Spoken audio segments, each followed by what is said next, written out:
Bonjour à tous et bienvenue sur Radio Al-Alma, l'émission qui parle de la culture et du milieu artistique. Je suis votre présentateur Alain Ramirez. Cette semaine, nous parlerons d'une culture très riche qui a marqué des moments importants dans l'histoire de l'humanité, à savoir la culture yiddish, et plus particulièrement de la musique yiddish. Pour échanger sur cela, nous accueillons Antonia Eward, qui est artiste multidisciplinaire dans le théâtre, la musique et l'art social. Bonjour Antonia. Bonjour Alain. Alors Antonia, on est ravis de t'avoir dans l'émission encore une fois, ça fait longtemps. Oui.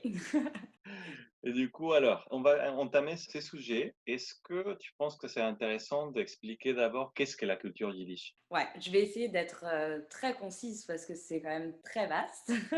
La culture yiddish, c'est la culture des juifs d'Europe de l'Est, d'Europe orientale et occidentale, avant donc la guerre. Ouais, parce qu'aujourd'hui, la culture yiddish est un peu partout dans le monde. Voilà.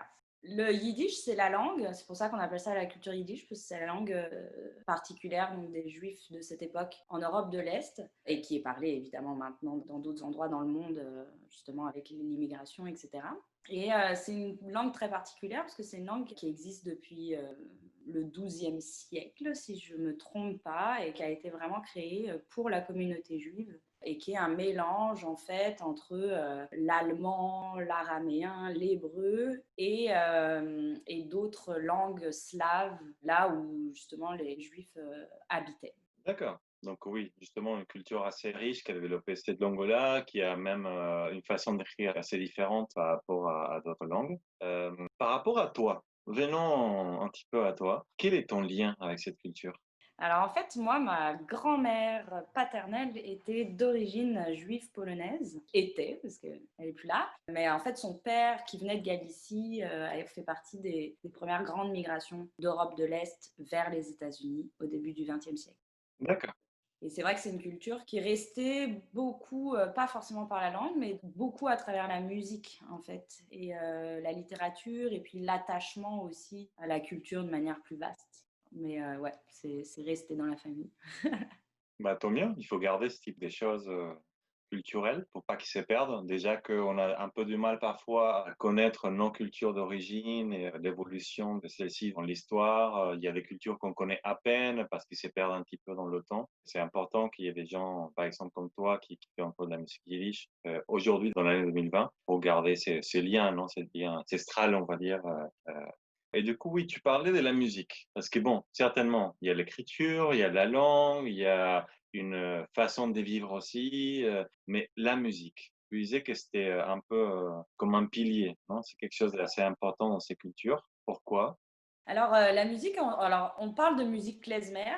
On connaît d'ailleurs plus souvent par l'interpellation klezmer que la musique yiddish, mais on dit souvent musique klezmer et chant yiddish. Klezmer, ça vient de deux mots hébraïques qui sont klei et zemer, qui veut dire instrument de chant. Et donc, bah voilà, la musique, c'est très riche parce que c'est une musique qui a traversé les frontières dans le sens où les musiciens à l'époque étaient des nomades. Et puis ils allaient de ville en ville, d'endroit à endroit, et puis ils allaient à la rencontre de toutes les cultures qu'ils rencontraient. Et puis c'est une musique qui a pris vraiment énormément d'influence tziganes, arabes, grecs, turcs, etc., au gré de toutes les migrations et de ouais, tout ça.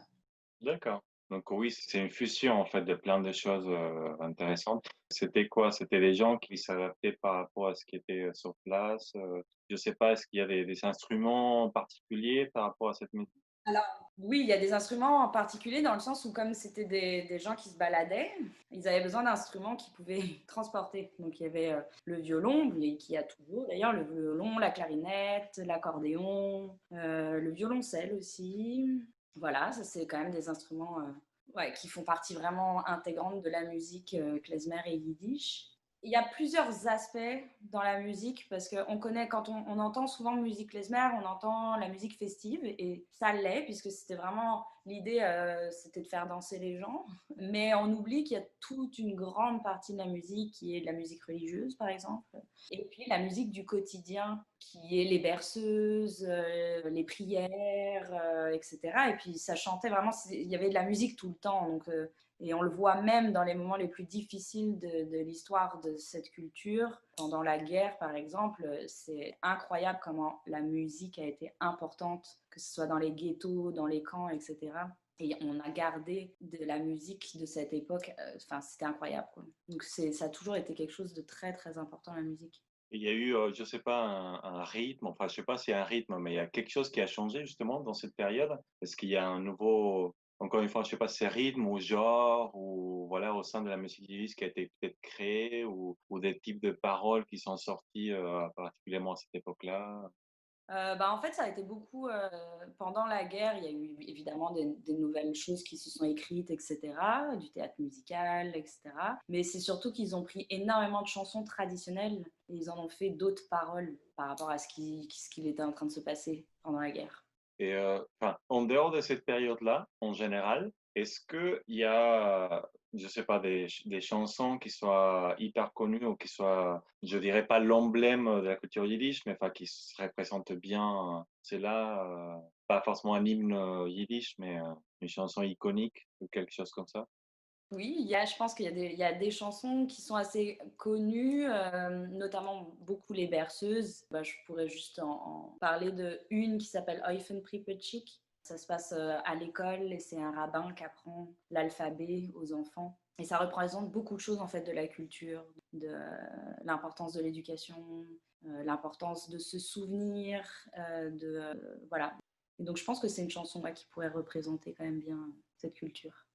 Ok, c'est assez intéressant parce qu'il y a plein de ce que je comprends, hein, il y a plein de chansons qui représentent vraiment des moments assez chargés d'émotions en fait. Il y a des choses liées à la guerre, il y a des choses liées directement à cette souffrance qu'a vécu ce peuple pendant plusieurs périodes particulières dans l'histoire. Il y a aussi des berceuses, des choses plus tendres pour les enfants, mais qui sont également chargées d'un sens plus large en fait, plutôt envisagé pour une oreille adulte.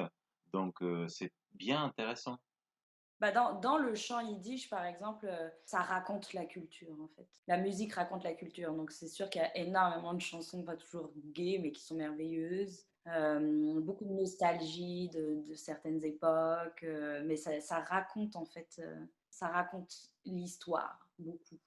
D'accord, ouais, c'est génial, c'est merveilleux ça et ça change du coup à d'autres types de chansons, d'autres types de musique où c'est, on va dire des paroles, qui racontent, l'histoire d'amour ou bah, parfois rien du tout. Il y a plein de chansons aussi qui n'ont pas de fond. Je citerai pas des chansons, on va pas citer des genres, mais il y en a plein qui n'ont pas de sens en fait ou de poids. Hyper généreux ce type de musique, Moi, souvent, quand je chante cette musique, je chante pas juste une chanson. J'ai l'impression de chanter l'histoire, j'ai l'impression de chanter un peuple, j'ai l'impression qu'il y a tout ça en moi quand je chante. Il n'y a pas juste la musique. D'accord. Est-ce qu'aujourd'hui, c'est très commun d'entendre des chansons yiddish ou d'avoir des concerts? Quelle est sa place dans le monde d'aujourd'hui? Bah après, aujourd'hui, il y a en fait beaucoup de gens qui font de la musique klezmer et qui le mélangent avec plein d'autres cultures. Il y en a qui le mélangent avec le jazz, il y en a qui le mélangent avec la musique gitane, il y en a qui le mélangent avec la musique des Balkans, il y en a qui le mélangent avec la musique d'Amérique latine, comme ici, il y a un groupe qui mélange, qui fait du klezmer argentin, etc. Donc, en fait, aujourd'hui, je pense que ça reste... oui, il y a vraiment beaucoup de musiciens qui font de la musique klezmer, mais qui le mélangent aussi beaucoup avec d'autres choses. Ce qui va avec ce que tu disais tout à l'heure, en fait, c'était une musique d'un peuple qui bougeait, qui allait d'un village à un autre en rapportant sa musique. Et comme tu disais très bien aussi, c'est un peuple. C'est un peuple, c'est pas un pays. Donc cette culture-là, elle est au Canada, en Israël, en Argentine, au Mexique, en France. Donc forcément, il y a plein d'influences locales par rapport à cette culture et à cette musique. Et ça a toujours été comme ça, vraiment. Ça s'est toujours inspiré des rencontres et des autres cultures, en fait. Et toi, du coup, est-ce que tu arrives à faire beaucoup de concerts et quel type des publics est-ce que tu retrouves généralement? C'est vraiment des gens de cette culture-là ou il y a beaucoup d'autres gens qui viennent pour découvrir ou tu sais pas, peut-être que tu sais pas qui est forcément les gens qui viennent voir tes concerts. Alors moi, personnellement, j'ai envie de faire cette musique pour les gens qui connaissent pas forcément. Même si évidemment, je veux dire d'avoir des gens qui sont de cette culture-là et qui apprécient mes concerts, je suis très contente. Mais moi, j'ai vraiment, mon idée et avec mon groupe qui s'appelle le Klein Cabaret, l'idée, c'est de faire découvrir cette culture à tous et à tout le monde. C'est pas que ça reste dans une communauté, etc. Donc c'est pour ça que moi, à l'intérieur de mes concerts, je mets pas que de la musique, mais je mets aussi des poèmes, des histoires, l'humour, parce qu'on parle de l'humour juif, mais il existe, Woody Allen déjà, par exemple. Bon. c'est un type d'humour. Ouais. Pas que ça dans la culture juive, mais voilà. Mais, et c'est vrai que ouais, moi je mets énormément de, je mets pas que la musique, je mets aussi de la littérature qui est très très riche aussi. Bon, mais ce serait une autre émission là. Ça marche, ben, on va la faire, on va la faire.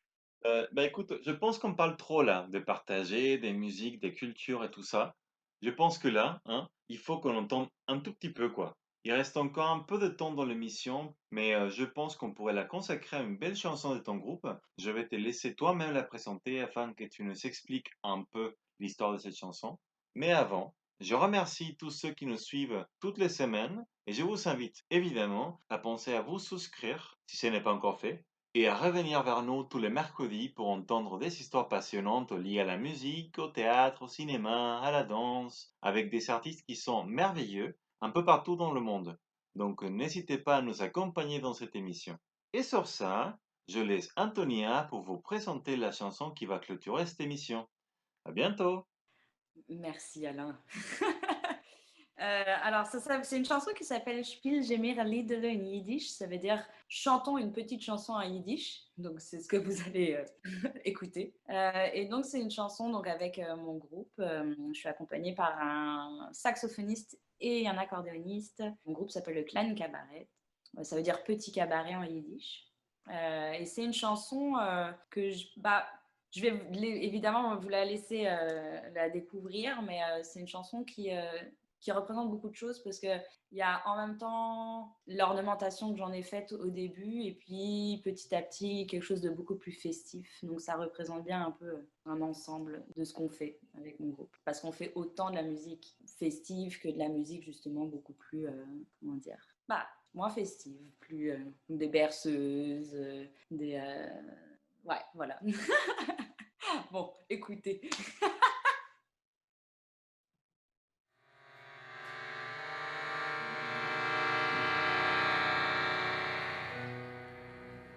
Spiel, gémir à Lieder in Yiddish.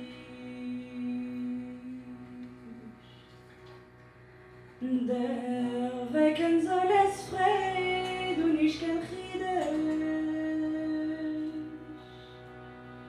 Als alle groß und klein soll keinem das verstehen. Von Meil zu Meil das Liederle soll gehen. Spiel, Spiel, Gläslerer Spiel, weiß doch, was ihr meint, was ihr will. Spiel, Spiel, spiel ein Liederle von mir, spiel ein Liederle mit Herz und mit Gefühl. Spiel, Spiel, Gläslerer Spiel, weiß doch, was ihr meint, was ihr will. Spiel, Spiel, spiel ein Liederle von mir, spiel ein Liederle mit Herz und mit Gefühl. Spiel, gémir à Lieder und Tränen. Spiel, also ja, alle sollen hören. Als alle sollen sehen, ich lebe und singen kann. Schöner noch und besser wie gewesen. Spiel, Spiel, Gläslerer Spiel, weiß doch, was ihr meint, was ihr will. Spiel, Spiel, spiel ein Liederle von mir, spiel ein Liederle mit Herz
Spiel je mir ein Liedl wegen Schollen, soll scheine seine Schollen nicht gern rollen. Als Fenkel was zu bringen, soll keinem das verstehen und kriegen ihn wieder kompensiert dagegen. Spiel, Spiel, kleines Spiel, wenn man was sie will. Spiel, Spiel, Spiel,